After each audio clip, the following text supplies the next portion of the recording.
Welcome to lucky lotus. నేను ఇవాళ మీకు అన్ని పచ్చళ్ళల్లో చాలా వాటికి ముఖ్యంగా ఊరగాయ టైప్ పచ్చళ్ళు కానీ రోటి పచ్చళ్ళు కానీ వాటి టేస్ట్ని ఎన్హాన్స్ చేయడానికి ఒక స్పెషల్ పౌడర్ కలుపుతారు. అది ఎలా తయారు చేస్తారంటే మెంతులు ఆవాలు తీసుకొని దోరగా డ్రై రోస్ట్ చేసుకోవాలి, వేయించుకొని అవి బాగా చల్లారనిచ్చి ఆ తర్వాత మిక్సీ పట్టుకోవాలి. అంటే మరీ బరకగా కాదు, మరీ మెత్తగా కాదు, మీడియం మోడరేట్గా మిక్సీ పట్టుకుంటే అది ఆ విధంగా ఉంటుంది. దాన్ని కూడా మిక్సీ పట్టాం కాబట్టి కొంచెం వేడి ఉంటుంది.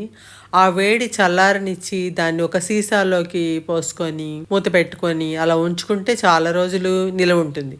ఇది ఏ పచ్చళ్ళు నూరుకునేటప్పుడైనా ముఖ్యంగా నిమ్మకాయ, మామిడికాయ, ఇలాంటి పుల్లటి పచ్చళ్ళు, ఉసిరికాయ, ఇలాంటి ఏవైనా సరే ఊరగాయలు పెట్టుకునేటప్పుడు ఒక స్పూన్ వేసుకుంటే చాలా టేస్ట్గా ఉంటుంది. తడి తగలకుండా ఉంచుకోవడం ముఖ్యం.